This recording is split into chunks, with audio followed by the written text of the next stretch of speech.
नमस्कार, मी Swati Godse. Sees the worry dragon या आमच्या खास कार्यक्रमात आपल्या सगळ्यांचं स्वागत. तर प्रेक्षक हो, एपिलेप्सी या आजाराविषयी आपण आजच्या या कार्यक्रमात चर्चा करणार आहोत.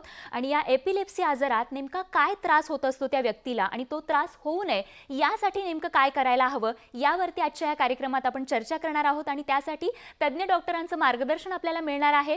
खरं तर सध्याच्या आपल्या देशातला जर विचार केला तर सध्याच्या घडीला 1 कोटींपेक्षा अधिक लोकांना एपिलेप्सीचा त्रास होत आहे.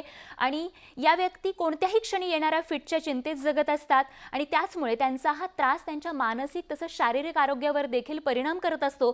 त्यामुळे यापुढे तरी कुणालाही या एपिलेप्सी आजारामुळे कोणत्याही क्षणी येणाऱ्या फिटच्या चिंतेत त्यांनी जगलं नाही पाहिजे. आणि त्यासाठी सर्वांनी मिळून या दृष्टीने प्रयत्न करणं गरजेचं आहे की एपिलेप्सीचा आजार कसा दूर होईल. आणि त्यासाठी चला तर मग एपिलेप्सीमुळे होणाऱ्या त्रासाचं योग्य व्यवस्थापन करण्यासाठी सीज द वरी ड्रॅगन या चळवळीत आपण सहभागी होऊयात. आणि त्याचसाठी आपला आजचा हा कार्यक्रम आहे. आणि या कार्यक्रमात एपिलेप्सी आजाराविषयी आपल्याला मार्गदर्शन करणारे जे डॉक्टर्स आपल्या सोबत आहेत त्यांचं आपण सुरुवातीला कार्यक्रमात स्वागत करूया. त्यांची थोडक्यात मी आपल्याला ओळख करून देते. डॉक्टर राहुल कुलकर्णी आपल्या सोबत आहेत, जे कन्सल्टंट न्यूरोलॉजिस्ट आहेत. पुण्यातल्या दीनानाथ मंगेशकर हॉस्पिटलचे ते HOD आहेत. तर त्यासोबतच आपल्यासोबत डॉक्टर वसीम मुजावर देखील आहे, जे कन्सल्टंट न्यूरो फिजिशियन आहेत. सांगलीहून सांगलीच्या सिटी सुपर स्पेशालिटी हॉस्पिटलमध्ये ते कार्यरत आहेत. त्यांचं देखील आपण स्वागत करूयात. थँक्यू. आणि तिसरे महत्त्वाचे डॉक्टर जे आपल्याला एपिलेप्सी या आजाराविषयी मार्गदर्शन करणार आहे त्यांची मी ओळख करून देते. डॉक्टर राहुल बाविस्कर देखील आपल्या सोबत आहेत, जे कन्सल्टंट न्यूरोलॉजिस्ट आहेत. नाशिकच्या न्यूरो केअर क्लिनिकमध्ये ते कार्यरत आहेत. स्वागत डॉक्टर. नमस्कार. आणि चौथे महत्त्वाचे तज्ज्ञ डॉक्टर वसंत डांगरा देखील आपल्या सोबत आहेत. कन्सल्टंट न्यूरोलॉजिस्ट आहेत आणि ते नागपूरहून आपल्या सोबत आहेत. नागपूरच्या Dangra brain and I care सेंटरमध्ये ते कार्यरत आहेत. डॉक्टर स्वागत. नमस्कार. तर डॉक्टरांचं स्वागत केल्यानंतर एपिलेप्सी या आजाराविषयी आपल्या सगळ्यांच्या मनात जे प्रश्न आहेत त्या प्रश्नांची उत्तर आपण जाणून घेणार आहोत. सुरुवातीचा प्रश्न घेऊन जाऊयात डॉक्टर राहुल कुलकर्णी यांच्याकडे. डॉक्टर कुलकर्णी, बऱ्याचदा असं होतं की आपण एपिलेप्सी आणि सीझर या शब्दांची एकमेकांशी गल्लत करत असतो. तर एपिलेप्सी आणि सीझर या दोघांमध्ये नेमका फरक तो काय आहे त्याबद्दल आमच्या प्रेक्षकांना जरा सविस्तर सांगाल. सीझर म्हणजे ज्या माणसाला फिट येते, ज्याला आपण मराठीमध्ये अपस्माराचा झटका म्हणतो किंवा फिटचा झटका म्हणतो किंवा ज्याला फिट म्हणतात, त्याच्यामध्ये वेगवेगळ्या प्रकारचे झटक्यांचे प्रकार असतात, वेगवेगळ्या प्रकारचे सीझरचे प्रकार किंवा फिटचे प्रकार असतात. कॉमनली माहिती असलेला प्रकार म्हणजे तोंडातनं फेस येतो, हातापायाला झटका येतो आणि माणूस बेशुद्ध पडतो. परंतु बाकी काही फिट्सचे किंवा सीझरचे प्रकार असतात. काही ह्याच्यामध्ये 1 मिनिट किंवा 2 मिनिट मूल स्तब्ध होतं, काही वेळा तोंडाची डोळ्याची वेगवेगळी हालचाल करतं आणि 1-2 मिनिटांनी शुद्धीवर येतं. काही वेळा त्या तोंडातून लाळ येते. काही जणांच्या तरुण वयातल्या मुलांना विशेषतः सकाळी उठल्यावरती एकदम अंगाला झटके आल्यासारखे वाटतात, एकदम जर्क आल्यासारखे वाटतात. तर हे वेगवेगळ्या प्रकारचे सीझरचे प्रकार असतात. आणि ज्या लोकांना 1 पेक्षा जास्ती अशा प्रकारचे सीझरचे अटॅक्स येत राहतात त्यांना आपण एपिलेप्सी असं म्हणतो. त्याच्यामध्ये 2 उदाहरणं वेगळी आहेत. एक तर लहान मुलांना काही वेळा तरुण वयामध्ये तापामध्ये फिटचे किंवा सीझरचे झटके येतात, त्याला पण आम्ही एपिलेप्सी म्हणत नाही. त्याला फेब्राईल सीझर हा वेगळा आजार आहे. आणि काही लोकांना हे झटके जे आहेत विशिष्ट कारणांनी होतात, म्हणजे एकदम खूप अतिरिक्त प्रमाणात ड्रिंक्स घेतले असतील तर झटके, शरीरात क्षार कमी झाले तर झटके येतात, त्यालाही आम्ही एपिलेप्सी म्हणत नाही. तर ज्या लोकांना सतत फिटचे झटके येतात किंवा सीझरचे झटके येतात त्याला आम्ही एपिलेप्सी असं म्हणतो. अगदी. त्यामुळे डॉक्टर कुलकर्णी, आपण जे मार्गदर्शन केलेलं आहे आणि सविस्तर या ठिकाणीची माहिती दिली, त्यामुळे प्रेक्षकांना निश्चितच एपिलेप्सी आणि फरक जो काय आहे सीझरमधला तो निश्चितच कळलेला असणार आहे. दुसरा प्रश्न डॉक्टर वसीम मुजावर आपल्यासाठी आहे. डॉक्टर, भारतात एपिलेप्सी होण्याचं प्रमाण नेमकं किती सामान्य आहे त्याबद्दल सांगाल. नमस्कार. भारतात एपिलेप्सी म्हणजेच अपस्माराचे बरेच रुग्ण आढळून येतात. दर 20 भारतीयांमध्ये एका भारतीयाला आपल्या आयुष्यात कधी ना कधी फिट्स येते, अपस्मारचा हा आजार होतो. आणि जगातला प्रत्येक 6वा रुग्ण हा भारतात आढळतो. जर इतर देशांच्या प्रमाणात पाहायला गेल्यास जगातलं 20% जे रुग्ण आहेत तेच विकसित देशात आहेत. जास्त करून हे विकसनशील आणि अविकसित देशातच हे रुग्ण आढळतात. आणि भारतात जर पाहायला गेलं तर 1000 भारतीयांपैकी 3 ते 11 रुग्ण हे सापडतात एपिलेप्सीचे. आणि ओव्हरऑल जर पाहायला गेलं तर सध्या ह्या क्षणी 1 ते 1.25 कोटी रुग्ण हे अपस्माराच्या आजारापासून ग्रस्त आहेत आपल्या देशात. त्यामुळे ह्याचं प्रमाण भरपूर जास्त आहे. आणि आणि ह्याचं महत्व असं आहे, कारण की हे जे रुग्ण आहेत, तर त्यातले 50 ते 60% रुग्ण जे आहेत अपस्माराचे, त्यांना येणारं जे पहिला अटॅक आहे, पहिला जो फिटचा अटॅक आहे, हा 18 वर्षाच्या आतच येतो. त्यामुळे ह्याचं जे सामाजिक, आर्थिक किंवा त्यांच्या करिअरवर असणारे जे परिणाम आहे, दूरगामी परिणाम हे अतिशय महत्त्वाचे आहेत. त्यामुळे देशात हा आजार भरपूर कॉमन आहे. पुढचा प्रश्न डॉक्टर राहुल बाविस्कर यांच्यासाठी आहे. डॉक्टर, एखाद्याला एपिलेप्सीचा त्रास का होतो आणि तो त्रास संसर्गजन्य आहे का, असा देखील प्रश्न अनेकांच्या मनात आहे. म्हणजे जर एखाद्या व्यक्तीला त्रास होत असेल एपिलेप्सीचा, तर त्या व्यक्तीपासून दुसऱ्यांना एपिलेप्सीचा त्रास होऊ शकतो का, असं देखील प्रश्न अनेकांच्या मनात आहे. त्याबद्दल आपलं मार्गदर्शन. एपिलेप्सी हा आजार संसर्गजन्य नाही, ही सगळ्यात पहिली गोष्ट आपण लक्षात ठेवली पाहिजे. दुर्दैवाने एपिलेप्सी या आजाराबद्दल सामाजिक धारणा फार चुकीच्या स्वरूपात आहेत आणि त्या धारणा दूर करणं हा एक सगळ्यात महत्वाचा पार्ट या आजाराविषयी जागृती करण्याबद्दल असतो. तर सगळ्यात महत्वाची गोष्ट की एपिलेप्सी हा संसर्गजन्य किंवा कुठल्या इन्फेक्शनमुळे किंवा कुठल्या जर्मने होतो असं अजिबात नाही. त्यामुळे घरातल्या एखाद्याला एपिलेप्सी झाली तर दुसऱ्याला पण फिटचा झटका येऊ शकतो, ही गोष्ट पूर्णतः चुकीची आहे. आता एपिलेप्सी होते कशामुळे? काही काही वेळा आपल्याला त्याची कारणं ज्ञात असतात. सपोज एखाद्याला ब्रेन पॅरालिसिसचा अटॅक आला, एखाद्याला मेंदूमध्ये रक्तस्राव झाला, किंवा एखाद्याला मेंदूचं इन्फेक्शन झालं, किंवा मेंदूमध्ये ऍब्सेस झालं, किंवा एखाद्याला हेड इंजुरी झाली, डोक्याला मोठा मार लागला आणि डोक्याच्या मारामुळे मेंदूत रक्तस्राव झाला. तर हे ज्ञात कारणांमुळे या लोकांना नंतरच्या आयुष्यात एपिलेप्सी येऊ शकते. दुसरं एक महत्वाचं कारण म्हणजे काही काही एपिलेप्सीचे प्रकार हे हेरिडिटरी देखील असू शकतात. हेरिडिटरी म्हणजे अनुवांशिकरित्या. तर काही जणांना जर पालकांना जर एपिलेप्सी असेल तर पुढच्या जनरेशन मध्ये पण एपिलेप्सी होण्याचं प्रमाण असू शकतं. दुसरं एक महत्वाचं कारण म्हणजे हेरिडिटरी टाईपची एपिलेप्सी देखील असू शकते. तर अशी ही निरनिराळी विविध कारणं एपिलेप्सीची आहेत आणि सगळ्यात महत्वाचं म्हणजे एपिलेप्सी हा आजार संसर्गजन्य नाही. अगदी. त्यामुळे ज्यांच्या मनात हा प्रश्न होता की एपिलेप्सी हा आजार संसर्गजन्य आहे का, निश्चितच त्यांना त्यांच्या प्रश्नाचं उत्तर मिळालेलं असणार आहे. डॉक्टर, खूप खूप सविस्तर आणि अत्यंत सोप्या शब्दात याचं उत्तर तुम्ही दिलेलं आहे. दुसरा महत्त्वाचा प्रश्न हा एपिलेप्सी रुग्णांच्या दृष्टिकोनातून ज्यांना एपिलेप्सीचा त्रास होतो त्यांच्या प्रत्येकाच्या मनातला हा प्रश्न आहे. डॉक्टर वसंत डांगरा यांच्यासाठी. डॉक्टर, एपिलेप्सीचा त्रास असलेले लोक कधीही फिट येण्याच्या चिंतेपासून दूर राहून कसं जीवन व्यतीत करू शकतात, त्याबद्दल सांगाल? कारण बऱ्याच जणांना ज्यांना एपिलेप्सीचा त्रास होतो त्या प्रत्येक माणसाला असं वाटतं की आपण पण सर्वसामान्य माणसांसारखं आयुष्य जगावं. हे शक्य आहे का, त्याबद्दल मार्गदर्शन कराल? सगळ्यात महत्वाची गोष्ट म्हणजे एपिलेप्सी म्हणजे मिरगीचा निदान होणे, अचूक निदान होणे हे खूप आवश्यक आहे. 100 पैकी 70% लोकांचा मिरगीचा आजार हा औषधोपचाराने पूर्णपणे बरा होऊ शकतो. तो फक्त डायग्नोसिस होणे महत्वाचं आहे. काही लोकांचा जो आजार असतो हा डायग्नोस होत नाही आणि वेळेवर औषधोपचार मिळत नाही. त्याच्यामुळे त्याचं डायग्नोसिस न होता तो आजार बऱ्याच वेळा लांबून जातो. खूप वेळा अटॅक आल्यानंतर मानसिकरित्या पेशंट खचून जातो. परंतु काही उदाहरणं मी देऊ इच्छितो, जसं टोनी ग्रेग आहे, वॉन गोग आहे, जॉन्टी रोड्स आहे. हे जे महान व्यक्तिमत्व झालेले आहेत त्यांनी एपिलेप्सीच्या आजारावर मात करून हे जग प्रसिद्ध झालेले आहेत. त्यामुळे मनात न्यूनगंड न बाळगता आपलं औषध वेळेवर घेणं खूप आवश्यक आहे.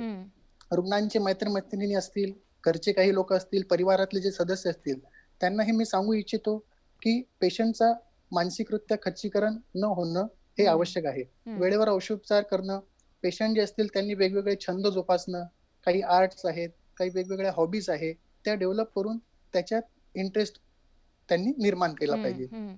पुढचा प्रश्न एपिलेप्सी संदर्भातच अत्यंत महत्त्वाचा आहे, तो म्हणजे डॉक्टर राहुल कुलकर्णी यांच्यासाठी.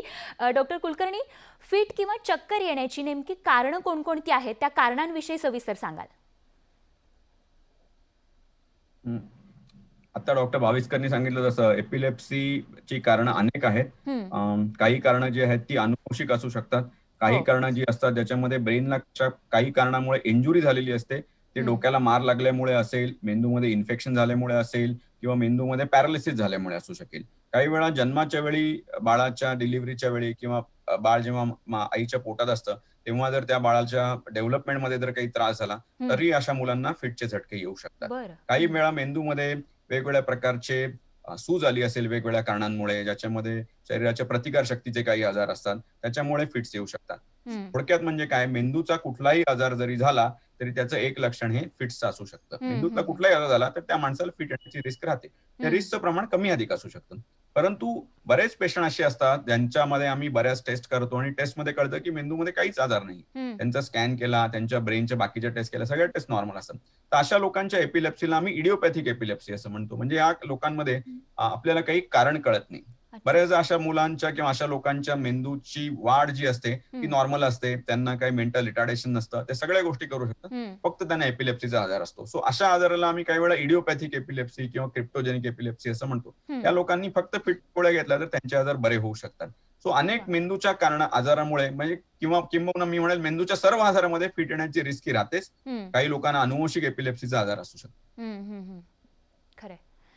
त्यामुळे योग्य तो उपचार करणं हे अत्यंत महत्त्वाचं आहे आणि योग्य उपचारांच्या माध्यमातून निश्चितच हा त्रास कमी होऊ शकतो. आणि याच संदर्भात की हा त्रास कायमचा दूर होऊ शकतो का, याविषयी डॉक्टर वसीम मुजावर यांच्यासाठी महत्त्वाचा प्रश्न आहे. डॉक्टर, एपिलेप्सीचा त्रास ज्यांना होत आहे त्या सगळ्यांच्याच मनातला हा प्रश्न आहे, तो म्हणजे एपिलेप्सीचा त्रास कायमचा दूर होऊ शकतो का, असा कुठला उपचार आहे का? होय, निश्चितच. जसं डांगराज सरांनी आणि डॉक्टर राहुल कुलकर्णी सरांनी आता सांगितलं, जर योग्य निदान झालं आणि त्याची विविध कारणं ही वेळेत ह्यांचा शोध घेतलाच गेला आणि एपिलेप्सी फिट्सच्या मागचं जे नेमकं कारण आहे, नेमकं निदान जर शोधलं गेलं आणि त्याचं योग्य उपचार जर केलं तर निश्चितच ह्या आजारापासून सुटका मिळवता येऊ शकते आणि म्हणजे फिट्स हे कंट्रोल होऊ शकतात.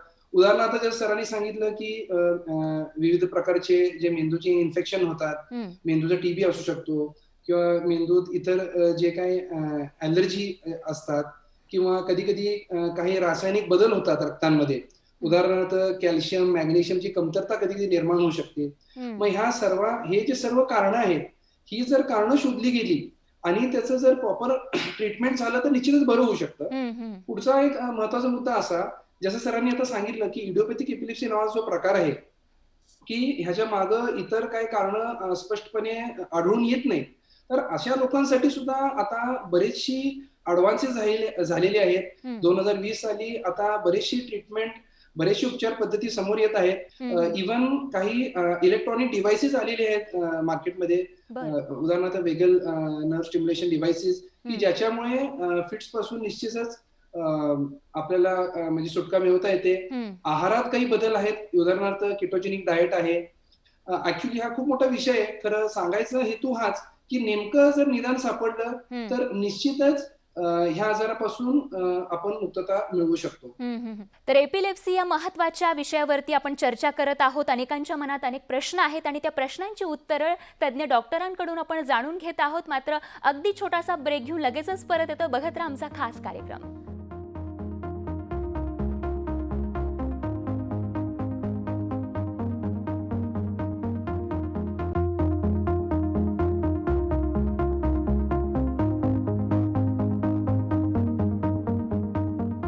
सीज द वरी ड्रॅगन आमच्या खास कार्यक्रमात आपल्या सगळ्यांचं स्वागत. तर आपल्या देशामध्ये 1 कोटींपेक्षा अधिक व्यक्तींना एपिलेप्सी या आजाराचा त्रास होतो आणि त्याच पार्श्वभूमीवरती या आजारापासून मुक्तता कशी होऊ शकते याविषयी आपल्याला 4 तज्ज्ञ डॉक्टर्स मार्गदर्शन करत आहेत. चर्चेला सुरुवात करूयात. पुढचा आणखीन एक महत्त्वाचा प्रश्न डॉक्टर राहुल बाविस्कर यांच्यासाठी. डॉक्टर, एपिलेप्सीचा त्रास असलेल्या व्यक्तींनी त्यांच्या या त्रासाबद्दल जवळच्या व्यक्तींना किंवा मित्रमैत्रिणींना या त्रासाबद्दल सांगावं का? कारण बऱ्याच जणांना असं वाटतं की आपला त्रास जर इतरांना कळला तर बघण्याचा दृष्टिकोन आपल्याकडे जो आहे तो बदलेल, अशी देखील भीती मनात असते. पण त्यांनी आपल्या या त्रासाबद्दल आपल्या जवळच्या व्यक्तींना कल्पना देणं गरजेचं आहे. जरूर. याबद्दल मी एक सांगू शकेल की या आजाराबद्दलच्या ज्या धारणा आहेत हा सगळ्यात मोठा स्टिग्मा आहे. एपिलेप्सी कुणाला झाली की समाजात त्या व्यक्तीबद्दल बघण्याचा दृष्टिकोन बदलून जातो आणि त्यामुळे बऱ्याचदा काही लोक रिलक्टंट असतात, ते सांगायला उत्सुक नसतात. आपल्या मित्रांना किंवा इतरांना आपण हे जर सांगितलं तर माझी समाजात मान्यता नीट राहणार नाही, माझ्याबद्दल गैरसमज लोकांचे राहतील, अशा पद्धतीची वृत्ती असते. आणि बऱ्याचदा पालक देखील आपल्या मुलांना सांगतात की या आजाराविषयी तुम्ही इतरत्र कुठेही सांगू नका.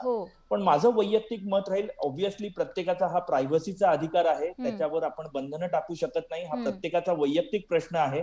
पण माझं जर वैयक्तिक मत विचाराल तर मला वाटतं याविषयी जर आपल्या जवळच्या व्यक्तींना, आपल्या फ्रेंड सर्कलला जर आपण माहिती दिली तर त्याचा आपल्याला फायदाच होऊ शकतो. कारण की अडचणीच्या वेळी जर चुकून तुम्हाला अचानक फिटचा झटका आला तर त्या व्यक्तीची कशी काळजी घेतली पाहिजे ही जर त्या फ्रेंड सर्कलला कल्पना असेल तर ते तुमची इफेक्टिव्हली तुमची काळजी घेऊ शकतील. तुम्ही जर तुमच्या गोळ्या किंवा एपिलेप्सीमध्ये फार महत्वाचं आहे की आपल्या गोळ्या चुकवता कामा नये. चुकून एखादा डोसही चुकला तर लागलीच एपिलेप्सीचा अटॅक येण्याची शक्यता असते. त्यामुळे हे मित्र तुम्हाला जाणीव करून देऊ शकतात की बाबा रे, तू तुझी गोळी चुकवता कामा नये. त्यामुळे माझा नेहमीच सजेशन राहतं की आपल्या जवळच्या व्यक्तींना या गोष्टीची माहिती असू द्यावी. दुसरा एक महत्वाचा प्रश्न, बऱ्याचदा लग्नाच्या वेळेला ही माहिती लपवली जाते आणि नंतर पुढच्या व्यक्तीच्या नंतरच्या वैवाहिक जीवनातही त्याच्या समस्या उपलब्ध होऊ शकतात. त्यामुळे या ठिकाणी लग्न जमवताना देखील तुमच्या डॉक्टरांना विश्वासात घेऊन दोघं व्यक्तींची माहिती समोर डॉक्टरांसमोर बसून या आजाराचं स्वरूप काय असणार आहे, किती काळ तुम्हाला गोळ्या घ्याव्या लागणार आहे याची जर सांगोपांग चर्चा केली तर ती लग्न यशस्वी होऊ शकतात आणि माहिती लपवली हा दोष तुमच्यावर येऊ शकत नाही. पुढचाही आणखीन एक महत्वाचा आणि तितकाच गंभीर प्रश्न आहे डॉक्टर वसंत डांगरा यांच्यासाठी. डॉक्टर, एपिलेप्सीच्या त्रासामुळे कुणाचा मृत्यू होऊ शकतो का असं देखील बऱ्याच जणांना वाटतं, तर याचं उत्तर नेमकं काय? मृत्यू म्हणजे शक्यता याची खूपच कमी आहे. एपिलेप्सीच्या आजारामध्ये फक्त 3-4 असे कारण आहेत की ज्याच्यामुळे मृत्यू होऊ शकतो. एक, जसं राहुल बाविस्कर सरांनी आता सांगितलं की सोशल स्टिग्मा असल्यामुळे खूपदा जे पेशंट असतात ते सांगत नाही की त्यांना एपिलेप्सीचा आजार आहे. ड्रायव्हर जे असतात, जे त्यांना गाडी चालवण्याचं काम असते, लॉंग ड्रायव्हर जे चालवतात गाडी, त्यांच्यामध्ये जर हा एपिलेप्सीचा अटॅक आला तर ऍक्सिडेंट होऊ शकतात. मेजर ऍक्सिडेंटमध्ये जीव गमवावा लागू शकतो. दुसरं एक कारण आहे की स्विमिंग करताना जर पोहताना एपिलेप्सीचा अटॅक आला तर त्याच्यामुळे मृत्यू होऊ शकतो. तिसरं कारण म्हणजे जर एपिलेप्सीचा अटॅक हा खूप काळ राहिला, म्हणजे खूप वेळपर्यंत चालला, ज्याला आपण स्टेटस एपिलेप्टिकस असं म्हणतो, त्याच्यामध्ये वेगवेगळे कॉम्प्लिकेशन्स झाल्यामुळे रुग्ण हा दगावू शकतो. आणि चौथा रेअर एक कारण आहे की सुडेप, ज्याला असं म्हणतो, की sudden unexpected death in epilepsy. खूप वेळा रात्री अचानकपणे जे एपिलेप्सीचे पेशंट असतात ते दगावतात आणि काही कारण नसताना असं होऊन जाते, म्हणजे बाहेरून आपल्याला समजत नाही.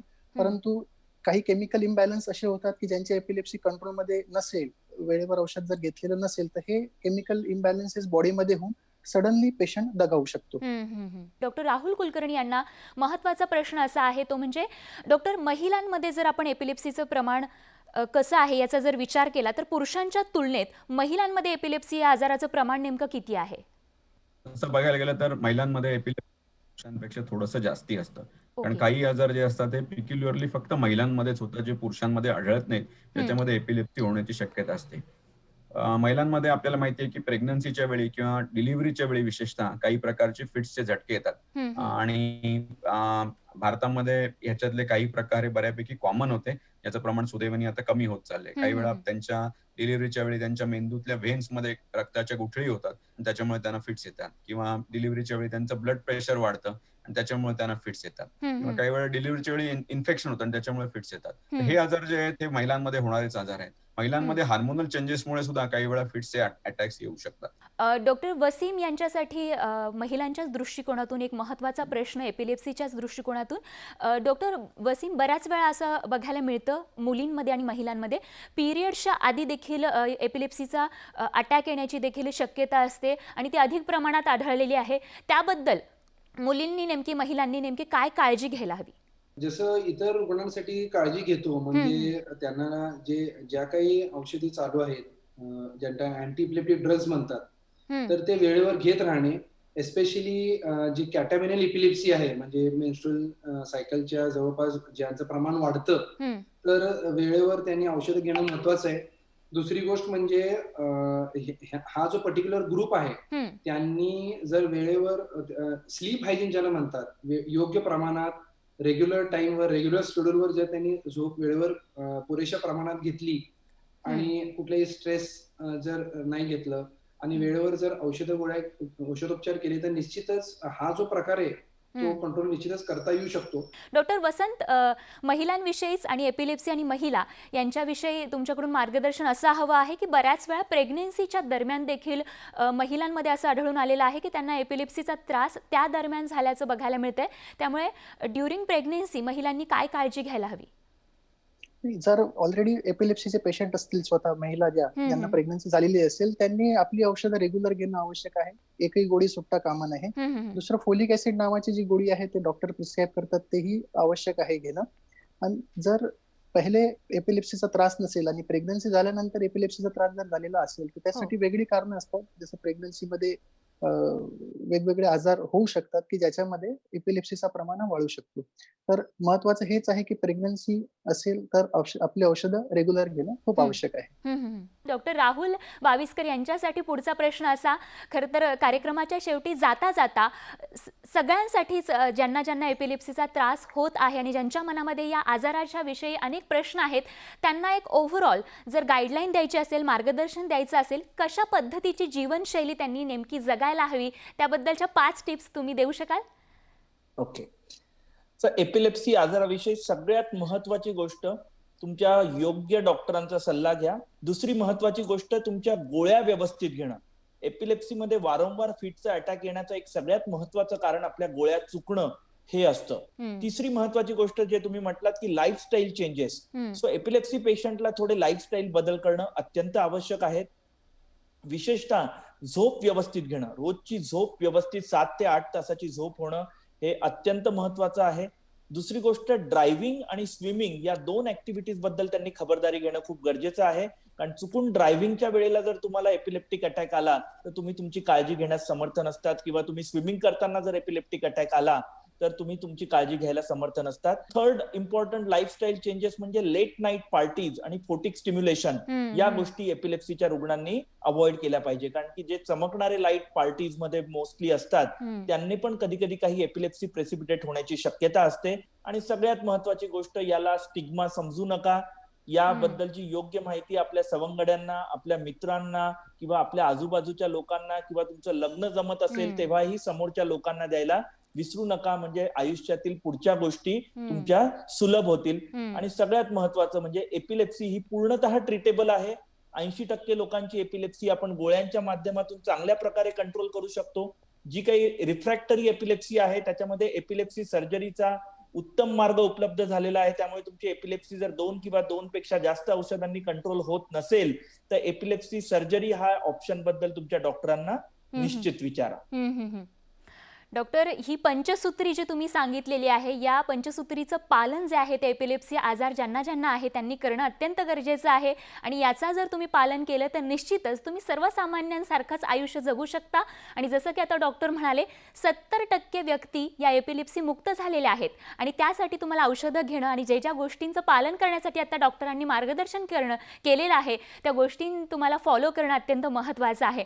तर डॉक्टर, तुम्ही चौघांनी देखील एपिलेप्सी आजाराविषयी अत्यंत सोप्या शब्दांमध्ये, जे सर्वसामान्यांना सहज समजेल अशा भाषेमध्ये, सोप्या पद्धतीमध्ये सांगितलेलं आहे. तुम्हा चौघांचे देखील आजच्या या कार्यक्रमात तुम्ही सहभाग घेतला आणि इतकं चांगलं मार्गदर्शन एपिलेप्सी आजाराविषयी केलं, त्यासाठी तुमच्या चौघांचेही खूप खूप धन्यवाद. धन्यवाद.